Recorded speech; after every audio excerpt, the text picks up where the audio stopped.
السلام علیکم ورحمۃ اللہ وبرکاتہ۔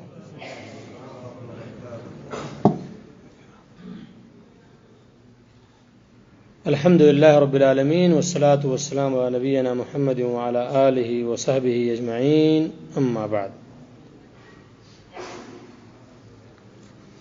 آج ہمارا موضوع ہے کہ ہمارا معاشرہ، ہمارا سماج کیا وعلیکم السلام ہمارا معاشرہ، ہمارا سماج کیا کوئی ذمہ داری ادا کر سکتا ہے اس معاملے میں کہ وہ نشے والی چیزوں کو روکے اپنے معاشرے میں؟ وعلیکم السلام۔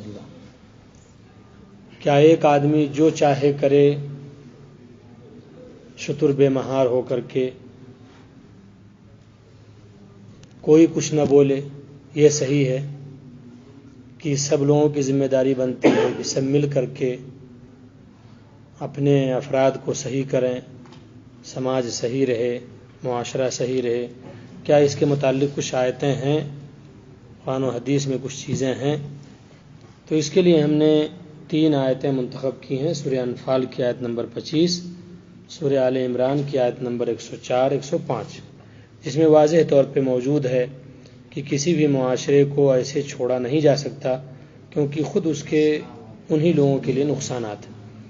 تو شروع کرتے ہیں سورہ آل عمران کی آیت نمبر 104، 105، اور اس سے پہلے درسوں میں بھی اس کے ترجمے گزر چکے ہیں، لیکن اس مرتبہ اس کو دوسری نگاہ سے دیکھنے کی کوشش کرتے ہیں، کیونکہ قرآن و حدیث جتنی پڑھی جائے اتنے ہی اس کے اندر اچھی اچھی باتیں کھل کے سامنے آتی ہیں۔ سورہ آل عمران کی آیت نمبر 104 ہے یہ، 105۔ اعوذ باللہ من الشیطان الرجیم، بسم اللہ الرحمن الرحیم۔ وَلْتَكُن مِّنكُمْ أُمَّةٌ يَدْعُونَ إِلَى الْخَيْرِ وَيَأْمُرُونَ بِالْمَعْرُوفِ وَيَنْهَوْنَ عَنِ الْمُنكَرِ وَأُولَئِكَ هُمُ الْمُفْلِحُونَ۔ وَلَا تَكُونُوا كَالَّذِينَ تَفَرَّقُوا وَاخْتَلَفُوا من بعد ما جاءهم البينات وأولئك لهم عذاب عظيم۔ اللہ رب العزت کا فرمان ہے، وَلْتَكُن مِّنكُمْ أُمَّةٌ، تم میں سے ایک جماعت ایسی ہونی چاہیے، يدعون إلى الخير، جو لوگوں کو بھلائی کی طرف بلائے، وَيَأْمُرُونَ بِالْمَعْرُوفِ، اور اچھے کاموں کا حکم دے، وَيَنْهَوْنَ عَنِ الْمُنكَرِ، اور برے کاموں سے روکے، وَأُولَئِكَ هُمُ الْمُفْلِحُونَ، ایسے ہی لوگ کامیابی حاصل کرنے والے۔ تو دیکھیں اللہ رب العزت نے یہاں ابھارا ہے کہ مسلمانوں، تمہارے میں ایک جماعت ایسی ہونی چاہیے جو لوگوں کو اچھی بات کی طرف بلائے، اچھے کاموں کی طرف بلائے اور برے کاموں سے روکے۔ نشہ قطعاً اچھی چیز نہیں، تو ایک جماعت ایسی ہو جو روکتی رہے برے کاموں سے، چاہے نشہ ہو، چاہے اور کوئی غلط کام ہو، جو گناہ والے کام ہوں، اس کو روکتے رہے۔ ایسے ہی لوگ کامیاب ہیں۔ اس کو اگر دوسرے حساب سے دیکھیں گے تو اس کا مطلب یہ ہوگا کہ کوئی بھی جماعت جس کے اندر بھلائی کا حکم نہ دیا جاتا ہو، کوئی بھی معاشرہ جس کے اندر بھلائی کا حکم نہ دیا جاتا ہو، برائیوں سے نہ روکا جاتا ہو، ایسے لوگ کامیابی حاصل کرنے والے نہیں، نہ ہی دنیا میں اور نہ ہی آخرت میں۔ کیوں؟ وہ برائی بڑھتی جائے گی، پھر وہ معاشرہ برا ہو جائے گا اور لوگوں کے اندر بری چیزیں آ جائیں گی، اور جب لوگ بولتے رہیں گے، روکتے رہیں گے، تو برائیاں دھیرے دھیرے ختم ہوں گی، کم ہوں گی، جس سے اس معاشرے میں، اس سماج میں خیر و برکت کی چیزیں آئیں گی، اور اللہ رب العزت کی خوشنودی اور اس کی رضا وہ لوگ حاصل کریں گے۔ اور جب برائیاں پھیلیں گی، لوگ نہیں منع کریں گے، تو ڈر ہے کہ کہیں ایسا نہ ہو اللہ رب العزت کی طرف سے عذاب سب کے اوپر آ جائے. ولا تکونوا، اور تم نہ ہو جاؤ کالذین تفرقوا، ان کی طرح سے جو تفرقے میں پڑ گئے، من بعد ما جاءہم البینات، ان کے پاس دلیلوں کے آ جانے کے بعد. بہت سارے ہمارے بھائی کہتے ہیں نا کہ اسلام میں فرقے بہت ہیں، سمجھ میں نہیں آتا ہے کہ کس کی اتباع کریں. بات بالکل صحیح ہے، جو بات کہہ رہے ہیں صحیح کہہ رہے ہیں، غلط نہیں کہہ رہے. ایک وہ آدمی جو بیچارہ مدرسہ نہیں گیا، جو علماء کے پاس نہیں بیٹھا، جو شیخ صاحب کے پاس نہیں بیٹھا، بہت ساری باتیں نہیں جانتا ہے. تو اللہ رب العزت نے بتایا، کہا کہ دلیلوں کے آ جانے کے بعد اختلاف جائز نہیں. جب دلیل آ جائے قرآن کریم سے، حدیث پاک سے، تو اس کا مطلب یہ ہے کہ جتنے تفرقے والے ہیں سب دعویٰ کریں کہ ہم حق پہ ہیں، لیکن ضروری ہے کہ ان سے دلیل طلب کی جائے، دلیل مانگی جائے. جب دلیلیں آپ کے سامنے آ جائیں، واضح ہو جائیں، پتہ چل جائے کہ یہ دلیل ہے، اس کی بنیاد پہ یہ مسئلہ بتایا جا رہا ہے، پھر آپ کے لیے یا کسی کے لیے جائز نہیں ہے کہ وہ اللہ کے کلام کو چھوڑ دے اور پیارے نبی صلی اللہ علیہ وسلم کی حدیثوں کو چھوڑ دے. اور دینی مجلسوں کو چھوڑ دینا، علماء کو چھوڑ دینا، اچھی باتوں کو چھوڑ دینا اس دلیل سے کہ تمام لوگ اختلاف کیے بیٹھے ہیں، تو یہ صحیح اور درست نہیں ہے. یہ صحیح اور درست نہیں ہے، بلکہ سچ بات کو تلاشنا، سچ بات تک پہنچنا ہمارا آپ کا کام. وَأُولَٰئِكَ لَهُمْ عَذَابٌ عَظِيمٌ، ایسے ہی لوگوں کے لیے بڑا عذاب ہے جو دلیلوں کے آ جانے کے بعد بھی اختلاف کریں.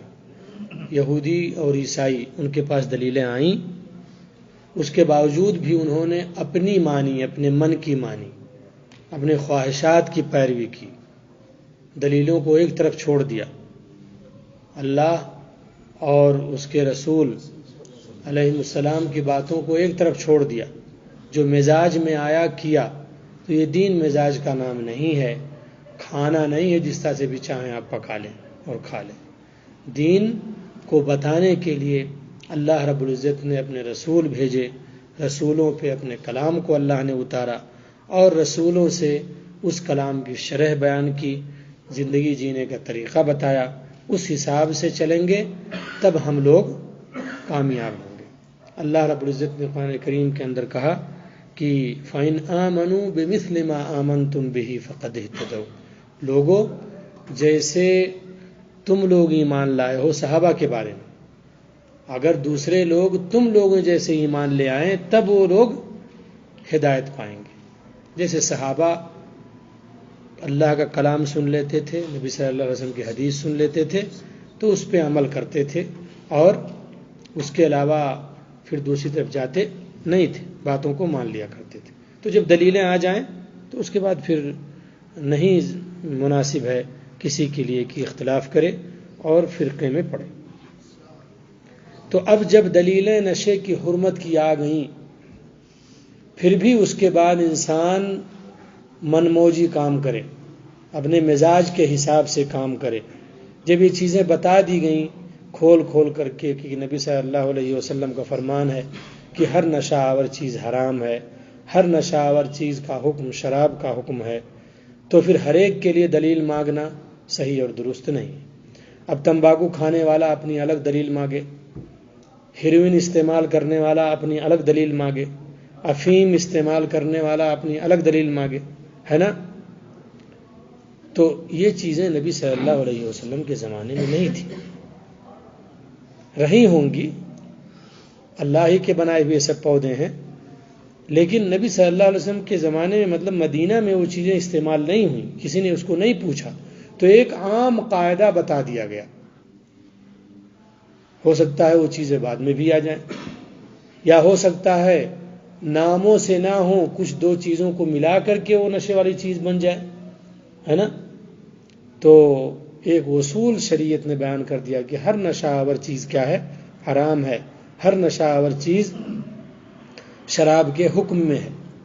تو اب جب دلیلیں آ گئیں واضح طور پہ اور اس کے مخالف میں کوئی حلال کرنے والی چیز نہیں ہے، تو پھر ضد کرنا اس پہ اس پہ اڑے رہنا اور اپنے خواہشات کی پیروی کرنا اور جو مزاج میں آئے وہ کرنا، یہ سب صحیح اور درست نہیں ہے۔ مسلمان کا مطلب یہ ہے کہ جب اللہ کی بات آ جائے، پیارے نبی صلی اللہ علیہ وسلم کا فرمان آ جائے تو اس پہ غور کرے، اپنی عادتوں کو سدھارے، اللہ سے مدد طلب کرے اور سیدھے راستے پہ آ جائے۔ اسی میں اس کی بھلائی ہے، اسی میں اس کی بھلائی ہے۔ اور ایسی چیز جس کے نقصانات کے بارے میں دین بھی متفق ہو، دین کے بڑے بڑے علماء بھی متفق ہوں، ایسے ہی اس چیز کو تحلیل کرنے والے، اس چیز کو کے جزیات کو الگ کرنے والے اور پھر اس کے حرام اور اس کے نقصانات اور فائدے کو جاننے والے بھی یہ بات کہیں کہ یہ چیزیں نقصان دہ ہیں، پھر بھی نہ ماننا تو بہت بڑی نادانی۔ بھئی آپ مسلمان ہیں، شریعت کو مانیں۔ اگر شریعت میں آپ کو یہ سمجھ میں آ رہا ہے کہ یہ ماننے کے لائق نہیں ہے، آپ کو ایسا لگ رہا ہے، کچھ لوگ مکروہ کہہ دے رہے ہیں، کچھ لوگ کچھ کہہ دے رہے ہیں، کچھ لوگ کہہ دے رہے ہیں، تو آپ جو اس کو تحلیل کر رہے ہیں، الگ الگ اس کی چیزوں کو بتا رہے ہیں کہ اس کے اندر کیا کیا چیزیں پائی جاتی ہیں، کتنی مفید ہیں، کتنی نقصانات ہیں، تو ان کی تو مانیں۔ اب کسی کی مانیں ہی نہ شریعت کی مانیں، نہ ڈاکٹروں کی مانیں، پھر اپنے ہی من موجی کرتے ہیں، کتنی بڑی نادانی، کتنی بڑی نادانی۔ تو شریعت ہماری ہمیشہ انسان کے فائدے کو لے کے چلتی ہے، انسان کے فائدے کو لے کے چلتی ہے۔ اسلام کا کوئی بھی قانون لے لیں، کوئی بھی مسئلہ لے لیں، اگر آپ دیکھو گے تو اس میں انسانوں کی بھلائی ہے، انسانوں کی بھلائی۔ تو اس میں بھی جتنی بھی نشے کی چیزیں ہیں، چاہے چھوٹی ہوں چاہے بڑی، اس سے یہ بات ثابت ہوتی ہے کہ جب دلیلیں آ گئیں واضح طور پہ، تو پھر اگر آدمی من مانی کرتا ہے، ضد کرتا ہے، اپنی ہی بات مانتا ہے، کسی کی نہیں سنتا، نہ شریعت کی سنتا ہے، نہ دنیا کی سنتا ہے، تو پھر ظاہر سی بات ہے ناکامی اس کے مقدر میں ہوگی۔ بجائے اس کے کہ اپنی بری عادتوں کو چھوڑے، بجائے اس کے کہ اس پہ توبہ کرے، بجائے اس کے کہ استغفار کرے، بجائے اس کے کہ اللہ سے روئے گڑگڑائے کہ اللہ رب العزت ہمیں حوصلہ دے، ایسا ایمان دے کہ میں ان تمام چیزوں کو چھوڑ دوں، یہ سب چیزیں نہ کر کے ضد پہ آئے تو پھر نقصان میں وہی پڑے گا، نقصان میں وہی پڑے گا۔ شریعت میں چھوٹ ہے، مطلب یہ ہے کہ آزادی ہے، کسی کے اوپر کوئی زبردستی کرنے والا نہیں ہے۔ اسلام کے اندر یہ نہیں ہے کہ کسی کے ہاتھ پیر کو باندھ دو اور زبردستی کرو۔ شریعتیں بتا دی جاتی ہیں، آپ کی مرضی مانیں نہ مانیں، فرشتے آپ کی چیزوں کو لکھ رہے ہیں، اور کیا کہتے ہیں، اللہ رب العزت قیامت کے دن ان تمام چیزوں کو نکالے گا، بتائے گا کہ تم نے یہ سنا تھا، تم نے یہ دیکھا تھا۔ تو اللہ رب العزت سے دعا ہے اللہ تعالی ہمیں حوصلہ عطا فرمائے، اور ہمارے اندر جو بھی کمیاں ہوں، چاہے نشے کی یا کسی اور چیز کی، اس کو ہم چھوڑیں اور اللہ والے بنیں۔ ایک آیت جناب اور ہے سورہ انفال کی، آیت نمبر 25۔ اس میں اللہ رب العزت نے کہا ہے وَاتَّقُوا فِتْنَةً لَا تُصِيبَنَّ الَّذِينَ ظَلَمُوا مِنْكُمْ خَاصَّةً، یعنی لوگوں ایسے فتنے سے بچو جس کا نقصان ان کو بھی جائے گا جو حرکت انہوں نے نہیں کی ہے، جو حرکت انہوں نے نہیں کی ہے وہ بھی اس کے اندر پڑیں گے۔ اللہ رب العزت کا فرمان ہے وَاتَّقُوا فِتْنَةً لَا تُصِيبَنَّ الَّذِينَ ظَلَمُوا مِنْكُمْ خَاصَّةً، سورہ انفال کی آیت نمبر 25 ہے۔ اور تم ایسے فتنے، ایسے آزمائش، ایسے وبال سے بچو جو خاص کر صرف انہی لوگوں کے لیے نہیں ہوگا جو تم میں سے ان گناہوں کو کیے ہیں۔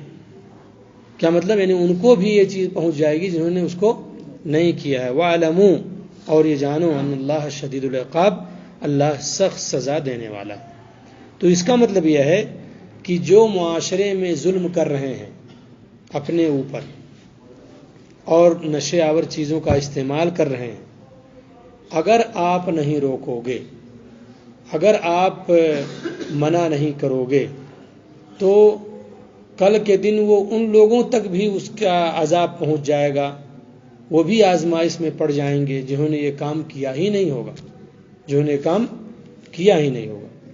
اور اس کی مثال بہت اچھی نبی صلی اللہ علیہ وسلم نے بیان کی ہے کہ ایک کشتی ہے، یا یہ کہیں کہ ایک جہاز ہے جو پانی میں چل رہا ہے، 3 منزلیں اس کے ہیں، اوپر والے آتے ہیں، نیچے والے جاتے ہیں، اوپر سے پانی لے کے آتے ہیں، کیونکہ کوئی اور راستہ نہیں ہے۔ اس زمانے کا وہ تھا، آج کل تو خیر سسٹم بہت اچھے آ گئے۔ تو وہ لوگ سوچے، نیت ان کی اچھی تھی۔ کیا نیت اچھی تھی؟ انہوں نے کہا اوپر نہیں جاتے ہیں، لوگوں کو پریشانی ہوتی ہے اور کھلوانا پڑتا ہے دروازہ، آنا جانا، اگلے کو پریشانی ہوتی ہے، تو ایسا کرتے ہیں نیچے ہی جہاز میں سوراخ کر لیتے ہیں، پانی کی جب ضرورت ہو اس کو کھول لیں گے اور جب ضرورت ختم ہوگی اس کو بند کر لیں گے۔ ہاں، تو سوچ بڑی اچھی ہے کہ بھائی لوگوں کو تنگ نہ کریں، تکلیف نہ دیں، ہے نا۔ لیکن نبی صلی اللہ علیہ وسلم فرماتے ہیں اگر اوپر والے نیچے والوں کو منع نہ کریں اس سے اور ان کو چھوٹ دے دیں کہ وہ کھول لیں، تو وہ بھی ڈوبیں گے، مریں گے، جو نیچے والے کھول رہے ہیں، اور اوپر والے بھی کیا ہو جائیں گے؟ مر جائیں گے۔ کشتی اوپر ہے تو اس کا مطلب یہ نہیں ہے، جہاز اوپر ہے تو اس کا مطلب یہ نہیں ہے کہ وہ بچ جائیں گے، اوپر اڑتے رہیں گے، نہیں۔ جب جہاز ڈوبے گا تو سب کو لے کے ڈوبے گا۔ اور پانی ایک ایسی چیز ہے، خاص جو جہاز وغیرہ میں اگر اس کا وہ کھل گیا نیچے والا تو پھر اتنا آسانی سے وہ کنٹرول میں نہیں ہو سکتا، بڑی شدت ہے اس کے اندر، بڑی تیزی ہے۔ لیکن یہ جب موقع پائے تب تو اس کو جب کھولیں گے تو بڑی تیزی کے ساتھ پانی آئے گا۔ جب پانی اندر آئے گا تو کیا کرے گا؟ سب کو ڈبو دے گا۔ یہی حال معاشرے میں ہے۔ معاشرے میں بہت سارے ہمارے بھائی یہ سوچتے ہیں کہ یار وہ کر رہا ہے، کرنے دو، ہم سے کیا لینا دینا ہے۔ نبی صلی اللہ علیہ وسلم کے فرمان کے مطابق اگر نہیں لوگ مل کے روکیں گے تو ایک وقت ایسا آئے گا کہ وہ بلا آپ تک بھی جائے گی۔ اور نبی صلی اللہ علیہ وسلم کی ایک حدیث میں یہ بھی ہے کہ جب تک لوگ بھلائیوں کا حکم دیتے رہیں گے، برائیوں سے روکتے رہیں گے، تب تک اللہ ان کے اوپر عذاب نازل نہیں کرے گا۔ لیکن جب سب لوگ خاموش ہو جائیں گے، جو چاہو کرو، ہے نا، تو اس سے سب لوگوں کے اوپر پریشانی آئے گی۔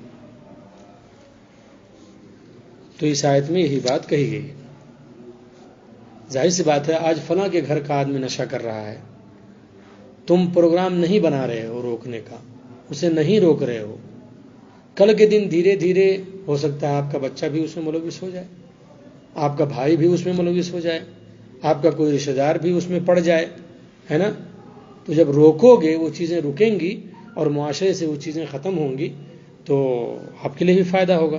تو جناب یہ پورے معاشرے کی، پورے سماج کی ذمہ داری ہے کہ جب بھی آپ کے معاشرے میں، ہمارے معاشرے میں کوئی غلط چیز آ جائے تو اس کو روکنے کی کوشش کریں۔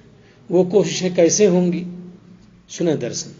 کسی بھائی کو قرآن کریم کے ترجموں کے متعلق، تفسیر کے متعلق کوئی بات پوچھنی ہو تو پوچھ سکتے ہیں۔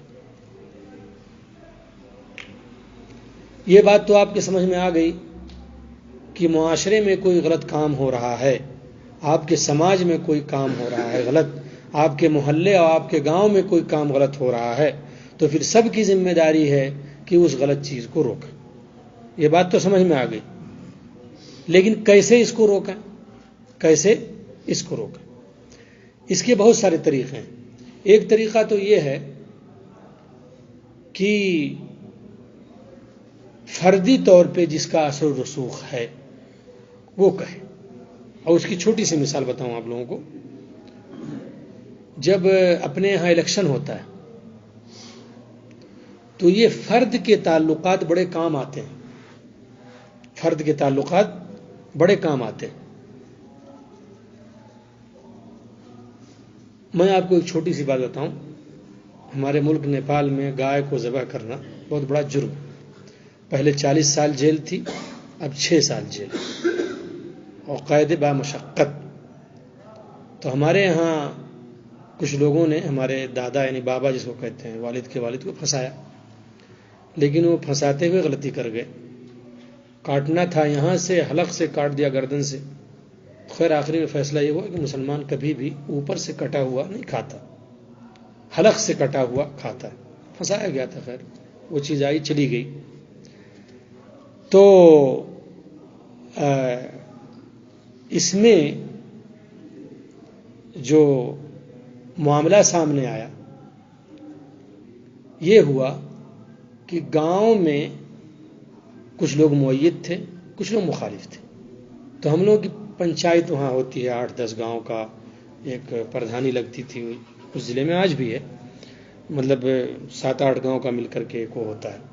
تو اس میں ایک بہت بڑے برہمن نے اس وقت ہمارے دادا کی حمایت کی تھی. کہا تھا یہ اس کام کو نہیں کر سکتے، اس کام کو نہیں کر سکتے، اچھے انسان ہیں. تو خیر باعزت بری ہوئے ہمارے دادا، ان کے اس میں لکھا گیا کہ اس علاقے کا سب سے اچھا انسان یہ ہے، کیونکہ جتنے ثبوت اور جتنی گواہیاں تھیں سب الٹی پائی گئیں، ہے نا. اور سب سے بڑی چیز جو میں نے ذکر کیا ذبح کے معاملے میں، تو اس نے سپورٹ کیا تھا. تو اتفاق سے وہ الیکشن میں کھڑا ہوا. وہ آیا ہمارے گھر پہ، کہا کہ میں نے آپ کی اس وقت مدد کی تھی جب پورا علاقہ آپ کے مخالف تھا، اور جب کہ میں آپ کے مذہب کا بھی نہیں ہوں. تو آج میری ضرورت پڑی ہے، آج مجھے کیا دیجیے آپ، میں آپ سے ایک ووٹ طلبگار ہوں بس.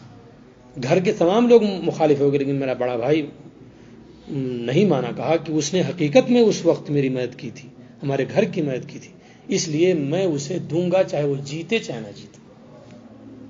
آج تک ان کی یہ بات مجھے یاد ہے نا. کہنے کا مطلب یہ ہے شخصی تعلقات کا بہت فرق پڑتا ہے، شخصی تعلقات کا بہت فرق پڑتا ہے. اس کے بہت سارے اسباب ہوتے ہیں، کوئی احسان کیے رہتا ہے، کوئی اور معاملہ ہوتا ہے، کوئی اور چیز ہوتی ہے.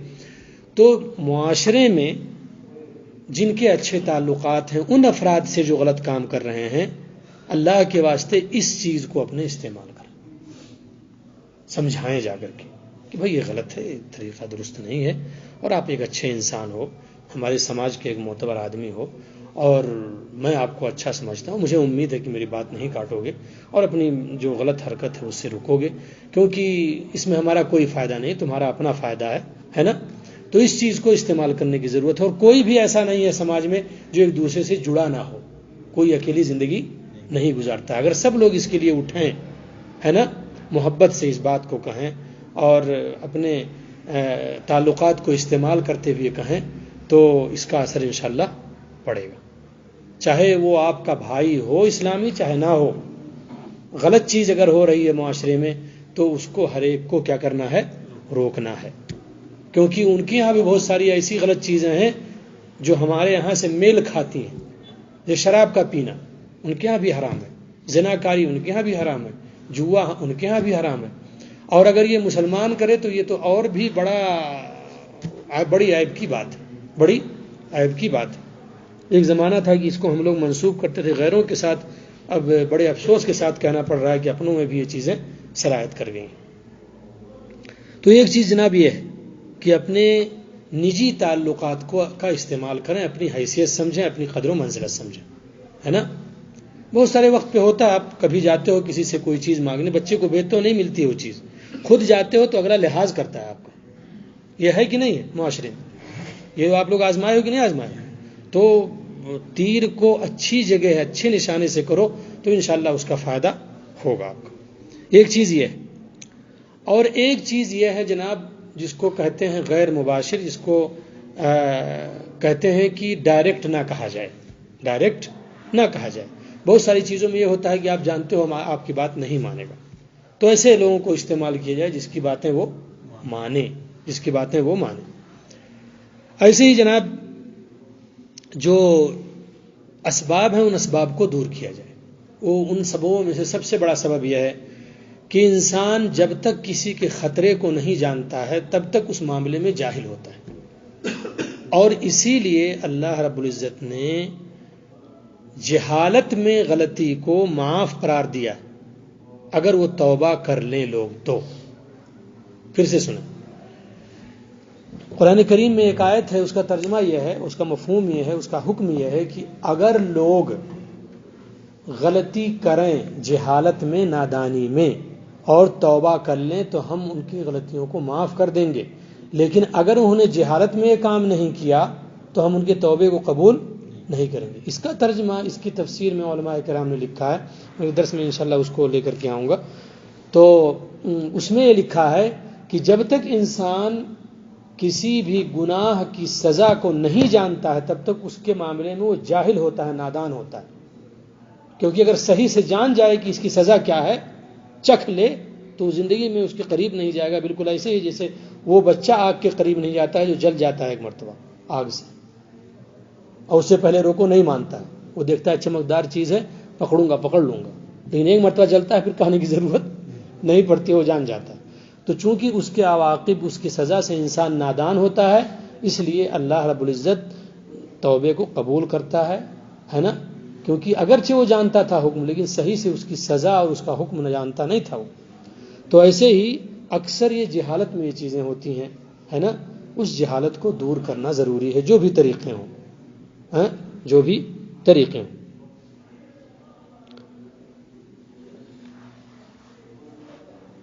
ہر جگہ کی حکومتوں نے نشوں کے خلاف، نشوں کے استعمال کرنے کے خلاف ایک مہم چلا رکھی ہے. اگر آپ کہو گے کہ ہمارے سماج میں نشہ کا استعمال ہوتا ہے اور حکومت کے افراد سے آپ جا کر کے ان سے ترتیب دو گے، تو بہت ساری ویڈیوز آج کل آ گئی ہیں مشوق، شوق کے انداز میں، تاکہ لوگ اس کو دیکھیں پردے پہ، ہے نا. ان سے تنسیق کرو گے، جو آپ کے علاقے میں بڑے لوگ ہیں جن کی حکومتوں سے تعلقات ہیں، ان سے کہو گے تو وہ لوگ ان سے ترتیب دے کر کے آپ کے ہاں وہ پروگرام رکھیں گے. بھائی 100 میں 2 ہی لوگ سدھریں گے کہ نہیں سدھریں گے، یا جانیں گے کم از کم. تو بہت ساری چیزیں دیکھ کے انسان جانتا ہے، یار اس کے یہ نقصانات ہیں اور اس سے اتنے لوگ مرے، اس کے یہ نقصانات ہیں، جی میں جا کر کے، جسم میں جا کر کے نشے والی چیز کتنے نقصانات کرتی ہے. کیونکہ بہت سارے لوگ بہت ساری باتیں نہیں جانتے، وہ سمجھتے ہیں چھوٹی چیزیں میں استعمال کر رہا ہوں بس اتنا کافی ہے. نہیں، اس کے علاوہ کتنے نقصان آپ کے جسم کا ہو رہا ہے، کتنے کیا کہتے ہیں باہر کرائم ہو رہے ہیں، اور کتنے اس کے نقصانات ہو رہے ہیں. جب وہ تمام چیزیں تفصیل کے ساتھ مرتب آپ دکھاؤ گے لوگوں کو، تو لوگوں کے اندر ایک علم پیدا ہوگا، جانکاری پیدا ہوگی، جاگرکتا آئے گی، اور کیا کہتے ہیں لوگ سمجھیں گے اور ان چیزوں سے دور رہنے کی کوشش کریں گے یا دور رکھیں گے لوگوں کو. تو یہ چیز ہے جناب. ایسے ہی دین جب انسان کے ہاں کمزور ہو جاتا ہے تو کہنے کا مطلب ایسے پروگرام چلائے جائیں جس سے لوگ، معاشرے کو پتہ چلے کہ اس کے نقصانات ہی ہیں، اس کے نقصانات ہیں. دوسری چیز وہ یہ کہ دین کمزور ہوتا ہے، انسان کا ایمان کمزور ہوتا ہے، اللہ سے لگاؤ کمزور ہوتا ہے. تو ضروری ہے کہ جو اس گاؤں کے، اس معاشرے کے، اس محلے کے لوگ ہیں، دین کی طرف راغب کریں. ہر آدمی اپنے بچوں کو راغب کرے دین کی طرف. اور ہر آدمی مسئول ہے، کلکم مسئول وکلکم مسئول عن رعیتہ. ہر آدمی سے پوچھا جائے گا قیامت کے دن، اور اس کے ماتحتوں سے بھی پوچھا جائے گا.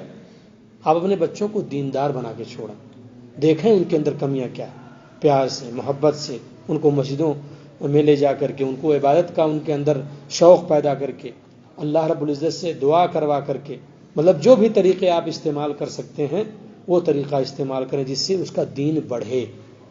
جیسے آپ حساب میں اس کے علم کو بڑھانے کے لیے، میتھ میں بڑھانے کے لیے ایک ٹیوٹر رکھتے ہو، جیسے اور بھی جو سبجیکٹ ہیں، ہے نا، اس کو بڑھانے کے لیے، اس میں مضبوط ہونے کے لیے آپ اپنے بچوں کے لیے ایک معلم رکھتے ہو، استاد رکھتے ہو.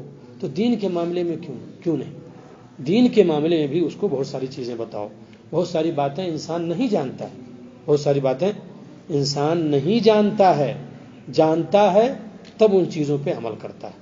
تو جیسے آپ اپنے بچے کو ڈاکٹر بنانے کے لیے اتنی کوششیں کرتے ہو، انجینئر بنانے کے لیے اتنی کوششیں کرتے ہو، وکیل بنانے کے لیے اتنی کوششیں کرتے ہو، تو دیندار بنانے کے لیے کیوں کوشش نہیں کرتے ہو؟ یہ بھی تو ہمارا فریضہ ہے، بلکہ یہ سب سے بڑا فریضہ ہے. یہ چیز انسان کو قیامت تک لے جائے گی، کامیاب بنائے گی. لیکن یہ تو زندگی کی چیزیں ہیں، اتنے حریص ہیں ہم، اور آپ بے شک آپ بنائیں، کوئی عیب کی بات نہیں، لیکن اپنے بچے کو دیندار بھی بنائیں، اس کے لیے بھی کوشش کریں، اس کے لیے بھی ٹیوشن کا انتظام کریں، اس کے لیے بھی علماء کے پاس اسے بٹھائیں، مسجدوں میں لے کے جائیں، ہے نا. یہ بھی چیزیں کیا ہیں، ضروری ہیں، اور ایک گھر کے ذمہ دار کا فرض ہے. تو دینی پوائنٹ سے جب بچہ کمزور ہوتا ہے، اللہ کا خوف کم ہوتا ہے، اور تو اسی حساب سے اس کا ڈر بھی کم ہوتا ہے. جب قیامت کی بات جانے گا ہی نہیں، عذاب کی بات جانے گا ہی نہیں، قبر میں کیا کیا ہوتا ہے اس کو جانے گا ہی نہیں، ہے نا، اور کیا کہتے ہیں اللہ رب العزت کی نافرمانی کی سزا کیا ہے اس کو جانے گا ہی نہیں، نبی کریم صلی اللہ علیہ وسلم کی باتوں کو نظر انداز کرنے کا عذاب جانے گا ہی نہیں، تو ظاہر سی بات ہے ان چیزوں سے بچے گا ہی نہیں، وہ چیزیں اس کے لیے عام بات ہوں گی، کوئی بات نہیں اس کے لیے، ہے نا۔ تو جہاں معاشرے میں افراد کو دیندار بننے کی ضرورت ہے، دین پہ عمل کرنے کی ضرورت ہے، وہاں بچوں کو دیندار بھی بنانے کی ضرورت ہے۔ بہت ساری چیزیں ایسی ہیں جو دیندار ہونے کی وجہ سے انسان چھوڑ دیتا ہے، حیا کی وجہ سے، شرم کی وجہ سے۔ ایسے ہی جناب والدین کو چاہیے کہ وہ اپنے ہی کام سے مطلب نہ رکھیں، یہ بچے آپ کی امانت ہیں، اگر والدین سب تیار ہو جائیں تو اسی کو سماج کہتے ہیں، ہر گھر میں والدین ہیں یا والد ہیں یا والدہ ہیں، ہے نا، جن کے والدین میں سے کوئی فوت ہو گیا یا دونوں فوت ہو گئے، اللہ رب العزت ان کو جنت الفردوس عطا فرمائے، جو باقی بچے ہیں اللہ رب العزت ان کی زندگی کو اور لمبا کرے، ان کے سائے کو اور بلند کرے۔ تو کہنے کا مطلب ان کی بھی ذمہ داری ہے، والدین کو چاہیے کہ، اور یہ بہت چھوٹا سا مسئلہ ہے لیکن بہت ڈینجر ہے، جہاں اور بہت ساری چیزوں میں پرورش کرتے ہیں، پرورش میں یہ چیز یہ بھی داخل ہے کہ آپ اپنے بچے کو دیکھیں کہیں نشہ کا استعمال تو نہیں کر رہا ہے، یا ایسے لوگوں کے ساتھ تو نہیں ہے جو نشہ کا استعمال کرتے ہیں، کیونکہ ایک نہ ایک دن وہ نشے کا عادی ہوگا جب وہ غلط صحبت میں پڑے گا۔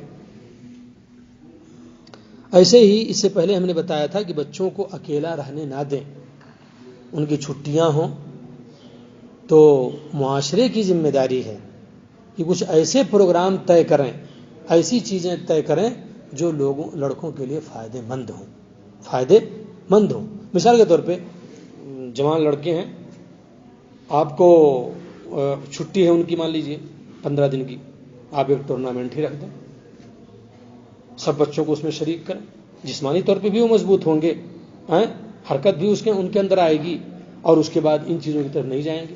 لیکن جب گھر میں بیٹھے رہیں گے بچے تو ظاہر سی بات ہے الٹی سی چیزیں دیکھیں گے۔ ان کے وقت کو گزارنے کے لیے کوئی نہ کوئی چیزوں کو چاہیے، معاشرے کے اچھے لوگوں کو چاہیے کہ وہ سر جوڑ کے بیٹھیں اور جو ان کے لیے مفید چیزیں ہوں وہ چیزیں لائیں، جو مباح چیزیں ہوں جس میں کوئی خرابی نہ ہو، ہے کہ نہیں، یہ چیزیں بھی کر سکتے ہیں آپ۔ اور بہت ساری چیزیں ہیں، آج کل تو بہت ساری چیزیں الحمدللہ آ گئی ہیں۔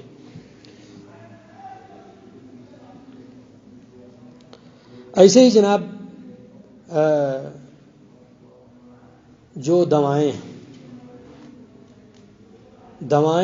کی طرف لے جاتی ہیں انسان کو، آج کل دواؤں کی شکل میں بھی نشہ آتا ہے اور کیپسول کی شکل میں بھی آتا ہے، اور بھی بہت ساری چیزوں میں آ گیا ہے نا۔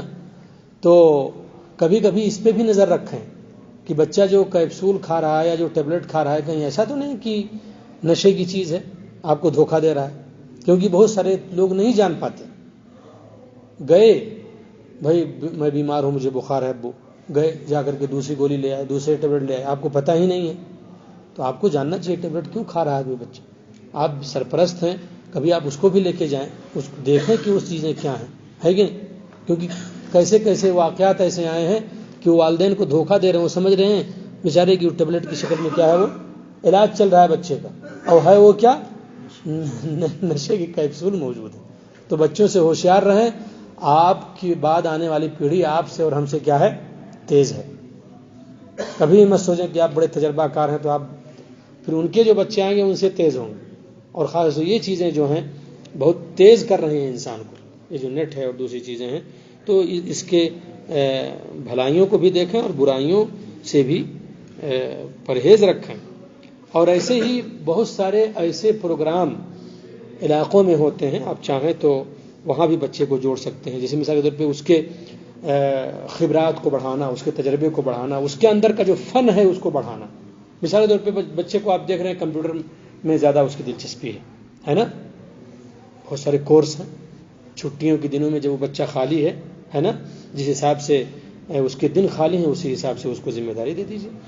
اسی بیچ میں اس کے پاس ایک شہادہ ہو جائے گا، ایک مارک شیٹ اس کے پاس ہو جائے گی، ایک سند اس کے پاس ہو جائے گی، اور اس کا وقت بھی کیا ہو جائے گا، کٹ جائے گا. لیکن آپ جب حرکت ہی میں نہیں آتے ہیں، بچے کو دیکھ رہے ہیں خالی ہے، بس خالی ہے. اگر بچے کا دیکھ رہے ہیں کہ مزاج اس کا نماز پڑھنے کی طرف زیادہ ہے کہ نہیں، مطلب دین کی طرف زیادہ ہے، تو دین کی چیزوں میں اس کو کھینچیے تاکہ اس کے اندر علم کا اضافہ ہو. مثال پہ قرآن کا حفظ ہے، قرآن کی تلاوت ہے، قرآن کو صحیح سے پڑھنا ہی ہے، جو بچہ ضبط کر سکے، ہے نا. خود بھی لانا لے جانا ہے مسجدوں تک. اگر بچے کو دیکھ رہے ہیں کہ تقریر میں دلچسپی رکھتا ہے، علماء کے بیان میں دلچسپی رکھتا ہے، اس طرح کی چیزیں اس کو دیجیے. یا جو کیا کہتے ہیں پروگرام ہوتے ہیں، کچھ ایسا مینیج کیجیے کہ آپ بھی جائیے یا خود کوئی سرپرست لے کر کے جائے. تو اس کے دین کی چیزوں کو جب بڑھائیں گے آپ اور اس کے خالی اوقات کو آپ بھریں گے تو بچے غلط لوگوں کے ساتھ نہیں جائیں گے، غلط چیزوں کی طرف نہیں وہ ہوں گے. اس لیے دیکھیں گے آپ یہاں پہ جیسے چھٹی ہوتی ہے طلبا کی، ابھی دیکھو 15 دن کی چھٹی ہوئی یہاں پہ نا، ہر طرف خیمے لگنے شروع ہو گئے اور اس میں اچھے اچھے پروگرام بچوں کی دلچسپی کے حساب سے، جو بچہ جہاں اچھا سمجھتا ہے اپنا وہاں جا کر کے اپنا نام لکھاتا ہے، اس میں جا کر کے اپنا وقت لگاتا ہے. لیکن خالی بچوں کو رکھنے سے خالی وقت اور خالی ذہن یہ کیا ہوتا ہے؟ شیطان کی جگہ ہوتی ہے. اس سے خود بھی بچیں اور لوگوں کو بھی بچائیں. اس کے علاوہ اور بہت ساری چیزیں ہیں. کہنے کا مطلب یہ ہے کہ ایک ذمہ داری بنتی ہے سماج کی کہ وہ تمام کو روکے. اور میں نے بتایا کہ وہ سختی کا زمانہ چلا گیا، اب پیار و محبت کا زمانہ ہے، بچوں کو عزت دینے کا زمانہ ہے. پہلے سختیاں لوگ برداشت کر لیتے تھے، سختیوں پہ لوگ عمل کر لیتے تھے، لیکن اب سختیوں پہ نافرمان لوگ ہو جاتے ہیں. اس لیے محبت سے، طریقے سے ان کے دل کو جیت کر کے ان کو قائل کر کے ان سے چھڑوائیں تو وہ بہت جلدی چھوڑ دیں گے. اور یہ دیر پا ہوگا، ہمیشہ کے لیے ہوگا. جب بچہ دل سے کسی چیز کو چھوڑے گا، ہے نا، اور دل سے اس سے نفرت کرے گا تو وہ زندگی بھر اس کے لیے چیز چلی جائے گی. لیکن اگر آپ نے زبردستی کی، چلو ٹھیک ہے کچھ دیر کے لیے زبردستی آپ کی آنکھوں کے سامنے نہیں کام کرے گا، وہ پیچھے کرے گا، اس کو قائل کریں، ہے نا. خود اللہ رب العزت نے پیارے نبی صلی اللہ علیہ وسلم کے بارے میں کیا کہا؟ وَقُلْ لَهُمْ فِي أَنفُسِهِمْ قَوْلًا بَلِيغًا. وَقُلْ لَهُمْ، اے نبی صلی اللہ علیہ وسلم اپنے صحابہ سے یا جو آپ کے سامنے مخاطب ہوں، کوئی بھی ہوں، یہودی ہوں، کافر ہوں، ایسی بات کیجئے کہ ان کے دل میں وہ بات اتر جائے، ان کے دل میں وہ بات اتر جائے. آج کل حوار کا زمانہ ہے، ڈائلاگ کا زمانہ ہے، بات کرنے کا زمانہ ہے، بات سے قائل کرنے کا زمانہ ہے. وہ زمانہ سختیوں والا زمانہ اب چلا گیا. اس لیے آبا کو چاہیے کہ ہر بات پہ چیخیں چلائیں نہیں، بلکہ اس کے کیا کہتے ہیں مرض کو سمجھیں اور اس کی کمیوں اور کوتاہیوں کو سمجھیں اور اسی سے پوچھیں بیٹا اس کا علاج کیا ہے، تو بتا. اس طرح سے ہو سکتا ہے اس کے پاس ہی سے، اس کے دل سے کوئی ایسی بات کھل کر کے سامنے آئے کہ جس پہ عمل کرنے کے لائق ہو. کیونکہ ہمیشہ ڈنڈے سے مخاطب کرنا، ہے نا، اور ہمیشہ سختی کرنا، تو اس سے بات بننے والی آج کے زمانے میں نہیں ہے. کیونکہ آپ سے زیادہ اسٹرانگ ہیں آپ کے دشمن جو ان تمام چیزوں کو پھیلا رہے ہیں. ان سے ان کا فائدہ ہے، ان سے ان کا فائدہ. تو جناب آپ نے پڑھا آج کہ معاشرے کی بھی ذمہ داری ہے.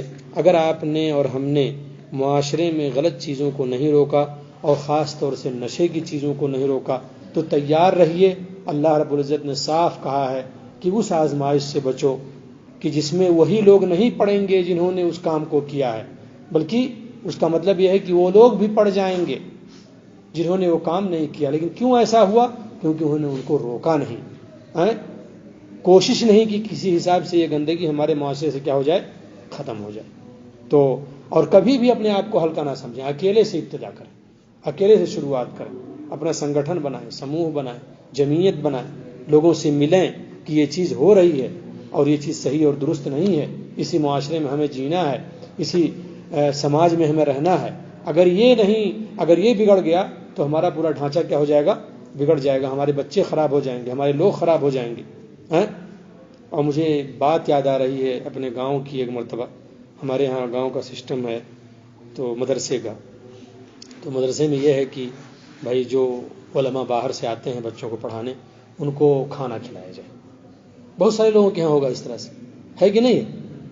قاری صاحب ہیں، شیخ صاحب ہیں، وہ دوسری جگہ سے آئے تو وہ کھانا کھلاتے ہیں. تو ایک صاحب نے کہا کہ ہم نہیں کھانا کھلائیں گے. کہا کیوں؟ تو کہا اس لیے کہ ہمارا کوئی بچہ نہیں پڑھتا ہے.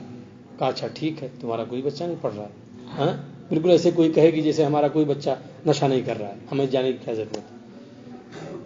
تو ایک صاحب نے بہت اچھا جواب دیا، کہا اس پود کو زندہ رکھو، اس چیز کو زندہ رکھو، نہیں جس دن تمہارا بچہ بڑا ہوگا اس دن مدرسہ نہیں ہوگا۔ جب مدرسہ رہے گا ہی نہیں تو کہاں پڑھاؤ گے اپنے بچے کو؟ تب شکایت کرنا کہ ہمارا بچہ نہیں پڑھ رہا تھا، اس لیے ہم نے نہیں کھلایا تھا، اس لیے میسر ٹوٹ گیا، اور اس کے بعد کیا کہتے ہیں؟ تو یہ چیز صحیح اور درست نہیں۔ اللہ کے واسطے کھلاؤ پلاؤ، اللہ کے واسطے اس کو زندہ رکھو۔ تمہارا بچہ نہیں پڑھ رہا ہے، کل بڑا ہوگا تو پڑھے گا، یا کل آئے گا تو پڑھے گا۔ تو ایسے ہی یہ مت سوچو کہ ہمارے گھر میں نشہ نہیں ہو رہا ہے، ہمارے گھر میں یہ چیز نہیں ہو رہی ہے تو ہم وہ ہیں، قطعاً نہیں۔ یہ آگ ہے جو پھیلتے پھیلتے کسی کے گھر کو بھی پکڑ سکتی ہے۔ اللہ سے دعا ہے اللہ رب العزت ہم تمام مسلمانوں کو اس فتنے سے محفوظ رکھے، اور نشے کی جتنی بھی چیزیں ہوں، چاہے چھوٹی ہوں چاہے بڑی ہوں، اللہ سے ہم دعا کرتے ہیں اللہ تعالی ہمیں وہ حوصلہ دے جو صحابہ کے اندر تھا، کہ انہیں سنا نبی کریم صلی اللہ علیہ وسلم کے صحابی کی آواز کی شراب کو حرام کر دیا گیا، انہوں نے اس کو کیا کر دیا؟ چھوڑ دیا۔ اللہ تعالیٰ اس کی ہمیں توفیق بخشے۔ اور اس کے علاوہ اور بھی بہت سارے علاج ہم بتائیں گے انشاءاللہ جو آپ لوگ خود کرتے ہو، ان علاجوں کو، یا وہ ہمارے بھائی کرتے ہیں جو نشہ کرتے ہیں، اور وہ علاج ان کے ہیں جیسے رمضان کے روزے اور دوسری چیزیں ہیں، انشاءاللہ ان کو وقت میں بتایا جائے گا۔ اللہ رب العزت سے دعا کرتا ہوں اللہ تعالیٰ آپ لوگوں کو خوش رکھے، اللہ تعالیٰ آپ لوگوں کے معاملات کو آسان فرمائے، ہمارے وہ بھائی جو پریشان حال ہیں ان کی پریشانیوں کو دور کرے، اور جن کے اوپر قرض ہیں اللہ تعالیٰ آسانیاں فرمائے، اور ہمارے ہی بیچ میں کچھ بھائیوں کے یہاں وفاتیں ہو گئی ہیں، اللہ رب العزت ان کے ورثہ کو صبر عطا فرمائے، اور جن کے یہاں بھی وفات ہو گئی ہے، چاہے آج ہوئی ہو چاہے پہلے ہوئی ہو یا جب بھی ہوئی ہو، ہم دعا کرتے ہیں اللہ رب العزت انہیں جنت الفردوس عطا فرمائے، ان کے درجات کو بلند فرمائے، ان کی غلطیوں کو معاف فرمائے، اور ان کے گھر والوں کو صبر عطا فرمائے۔ صلی اللہ علیہ نبینا محمد وآلہ وصحبہ اجمعین، وجزاکم اللہ خیر وبارک فیکم۔ السلام علیکم ورحمۃ اللہ وبرکاتہ۔